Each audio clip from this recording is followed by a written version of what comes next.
Assalamualaikum warahmatullahi wabarakatuh. Pada kali ini saya akan membahas tentang normalisasi basis data.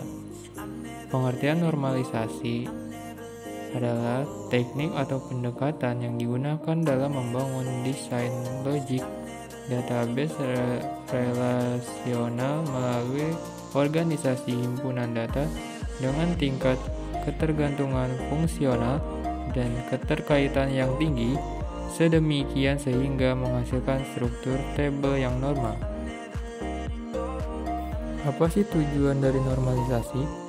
Tujuan normalisasi adalah meminimalisir redundansi atau pengulangan data. Apa sih redundansi itu? Redundansi data adalah adanya data yang ditambahkan ke data aktual dan memungkinkan koreksi kesalahan dalam data yang disimpan atau dikirim.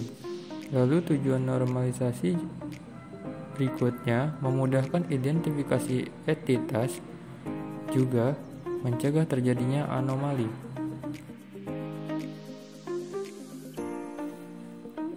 Apa sih anomali itu? Anomali adalah proses pada basis data yang memberikan efek samping yang tidak diharapkan, misalnya ketidakkonsistenan data karena adanya redundansi. Ada 3 macam anomali pada suatu database, yaitu anomali penyisipan data atau disebut juga insert. Berikutnya anomali pengubahan data atau disebut juga update, dan anomali penghapusan data atau disebut juga delete.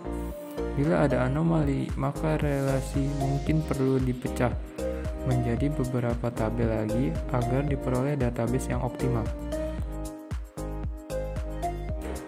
Sedikit akan saya jelaskan satu persatu mengenai anomali. Yang pertama, anomali insert. Kesalahan yang terjadi di saat proses penyimpanan rekod baru. Contoh, jika kampus akan mengadakan mata kuliah baru dengan kode mata kuliah 107, maka proses penyisipan untuk kode mata kuliah 107 tidak akan dilakukan sampai ada mahasiswa yang mengambil mata kuliah tersebut.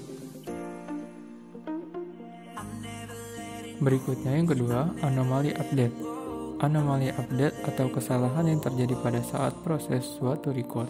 Contoh, jika Anda memperhatikan pada tabel kuliah, terdapat banyak kode mata kuliah yang diambil oleh mahasiswa dengan NIM yang berbeda. Misalnya, akan dilakukan perubahan SKS untuk kode mata kuliah 103, maka akan dilakukan proses update beberapa kali sesuai dengan banyaknya jumlah yang mengambil kode mata kuliah tersebut. Berikutnya yang ketiga, anomali delete. Kesalahan yang terjadi di saat proses penghapusan record atau tuple. Contoh, mahasiswa yang memiliki NIM 99671204 memutuskan untuk membatalkan mengambil mata kuliah 106, maka dengan demikian jika di delete record tersebut akan berakibat hilangnya informasi tentang kode mata kuliah 106. Apa sih keuntungan dari normalisasi? Keuntungan normalisasi ialah meminimalkan ukuran penyimpanan yang diperlukan untuk menyimpan data, meminimalkan risiko inkonsistensi data pada basis data, meminimalkan kemungkinan anomali pembaruan, juga memaksimalkan stabilitas struktur data. Lalu bagaimana proses normalisasi? Proses normalisasi diawali dari data diuraikan dalam bentuk tabel. Selanjutnya dianalisis berdasarkan persyaratan tertentu ke beberapa tingkat. Lalu apabila tabel yang diuji belum memenuhi persyaratan tertentu, maka tabel tersebut perlu dipecah menjadi beberapa tabel yang lebih sederhana sampai memenuhi bentuk yang optimal. Lalu ada apa saja tahapan normalisasi? Tahapan normalisasi dimulai dari tahap yang paling ringan yaitu 1NF hingga paling ketat yaitu 5NF. Namun ada juga bentuk tidak normal atau yang disebut anomali. Tahap normalisasi biasanya hanya sampai 3NF. Kenapa sampai 3NF? Karena sudah cukup memadai untuk menghasilkan tabel-tabel yang berkualitas baik. Baik, saya akan menjelaskan sedikit tentang tabel unnormalized atau bisa juga disebut dengan tabel universal. Tabel universal adalah sebuah tabel yang merangkum semua kelompok data yang saling berhubungan dan bukan merupakan tabel yang baik. Berikut adalah contoh tabel universal.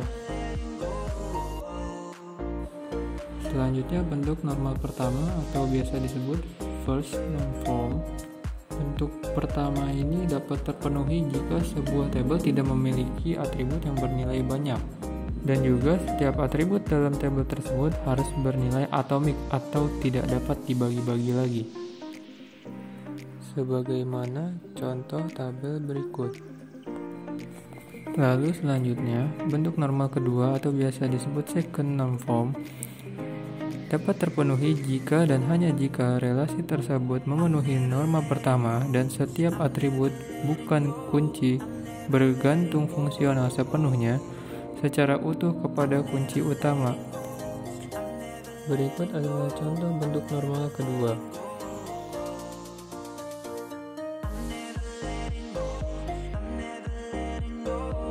Lalu selanjutnya, bentuk normal ketiga atau biasa disebut second norm form dapat terpenuhi jika dan hanya jika relasi tersebut memenuhi normal kedua dan setiap atribut bukan kunci tidak memiliki ketergantungan transitif kepada kunci primer. Dan ini adalah bentuk normal ketiga.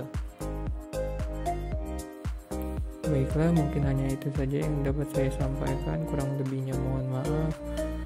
Wassalamualaikum warahmatullahi wabarakatuh.